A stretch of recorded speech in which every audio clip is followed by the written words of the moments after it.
Bismillahirrahmanirrahim. Assalamualaikum warahmatullahi wabarakatuh. Ada satu kisah populer di kalangan umat Islam tentang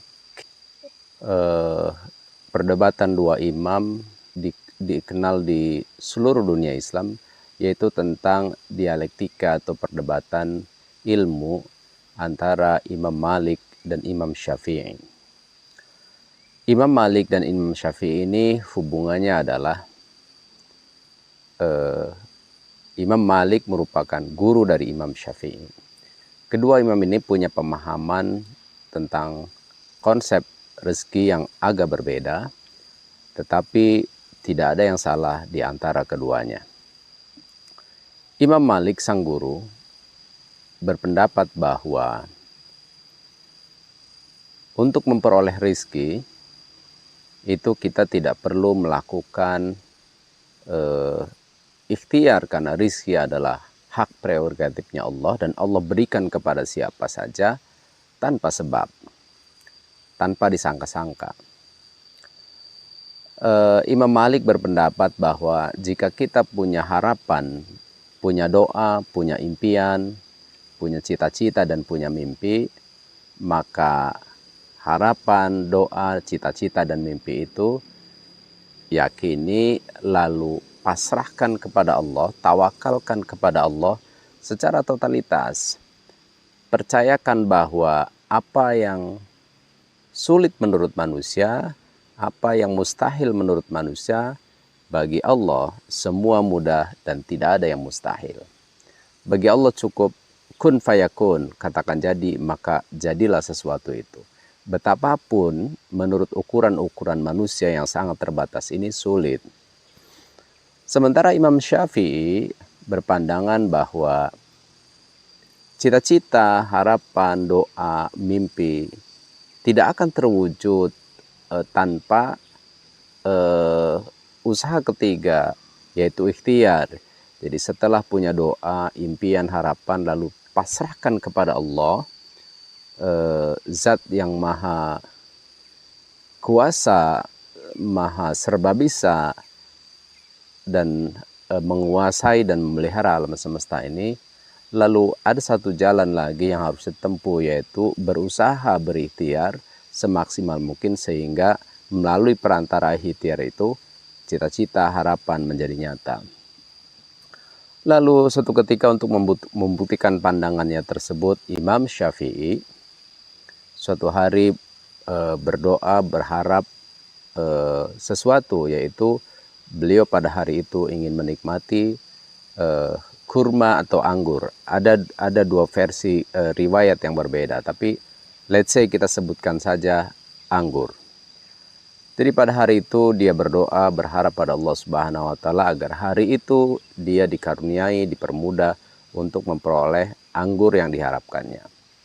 Lalu dia pasrahkan kepada Allah secara totalitas dengan tawakal terbaik bahwa Allah akan mengabulkan doa-doanya, Allah akan mewujudkan impian-impiannya.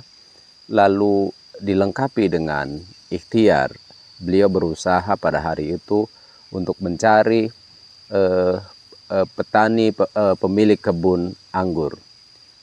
Singkat cerita, beliau menemukan sebuah ladang anggur dengan pemiliknya dan beliau sampaikan hajatnya bahwa beliau ingin membantu bekerja di ladang anggur tersebut dengan harapan mendapat upah, pada akhirnya adalah anggur. Lalu disepakatilah oleh pemilik ladang itu untuk memperkerjakan Imam Syafi'i pada hari itu bekerja di kebun anggurnya, dan setelah selesai bekerja maka diberikanlah upahnya sesuai kesepakatan adalah anggur.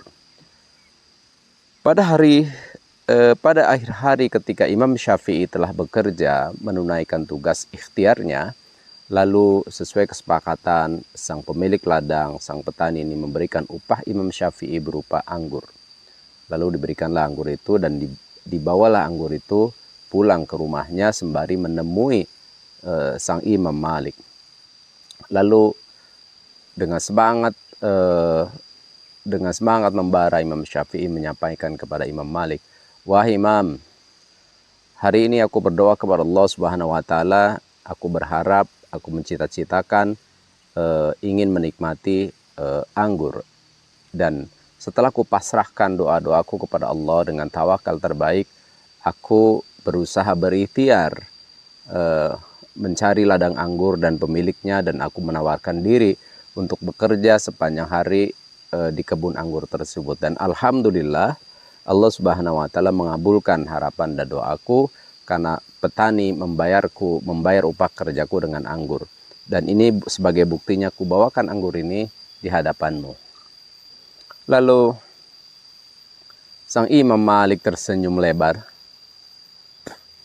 Beliau berkata kepada Imam Syafi'i, alhamdulillah, hari ini pun sama, aku berdoa berharap kepada Allah supaya aku dianugerahkan nikmat anggur, supaya aku bisa menikmati anggur hari ini. Dan sepanjang hari aku berdoa, bertawakal kepada Allah, dan aku hanya mengajar, belajar tentang ilmu Allah di rumahku saja. Dan Allah takdirkan kamu, Allah kirim kamu dengan anggur ini. Sesungguhnya Allah menjawab doa-doaku melalui kedatanganmu dengan anggur ini. Lalu kedua imam ini saling tertawa sembari menikmati anggur. Apa makna dari kisah dua imam ini tentang konsep rezeki? Sesungguhnya dua imam ini punya konsep yang benar. Imam Malik dengan makomnya, dengan kearifannya, dengan ilmunya, memahami konsep rezeki itu urusan Allah Subhanahu wa taala yang akan mewujudkan, mendatangkan rezeki dengan segala kemampuan dan kuasanya yang super. Bahwa kita cukup berharap, berdoa, lalu kita pasrahkan kepada Allah. Jika kita mengukur harapan-harapan itu, kita ukur hari ini, maka kita akan menemukan keterbatasan, dan pada akhirnya mungkin kita akan jatuh pada keraguan apakah mimpi-mimpi kita mampu kita wujudkan. Karena sejatinya ketika kita berharap, menyampaikan impian, doa, harapan, sejatinya pada saat itu juga kita paham bahwa impian yang kita sampaikan itu tidak ada pada diri kita pada saat itu. Kita juga paham pada saat kita menyampaikan harapan dan doa kepada Allah Subhanahu wa taala, kita paham bahwa rizki, idaman atau impian yang kita harapkan itu tidak mungkin terwujud dengan kemampuan hanya diri kita sendiri, karena kita sangat terbatas dan banyak batasan-batasannya. Pada makom-makom ini kita bisa ikut pemahaman dari Imam Malik bahwa jika kita punya harapan, punya doa, punya iman, cukup sampaikan kepada Allah, lalu pasrahkan pada Allah yang Maha Bisa. Ini makom para wali. Lalu pada makom kedua, Imam Syafi'i pun tidak salah bahwa pada saat kita punya harapan, punya mimpi, punya doa, lalu kita pasrahkan pada Allah yang super bisa, yang Maha Bisa untuk mewujudkan itu. Karena kalau kita pasrahkan pada manusia, kita berharap pada manusia, pasti kita akan menemukan banyak kekecewaan. Karena pada dasarnya manusia punya banyak keterbatasan. Lalu untuk melengkapi doa, tawakal kepada Allah, melengkapi itu semua, untuk melengkapi sisi batin kita, kita melakukan ikhtiar dengan beragam ikhtiar supaya apa yang menjadi impian kita terwujud. Dan nyata atau tidak nyata doa-doa kita itu memang semuanya harus kita pasrahkan pada Allah Subhanahu wa taala. Demikian, terima kasih. Assalamualaikum warahmatullahi wabarakatuh.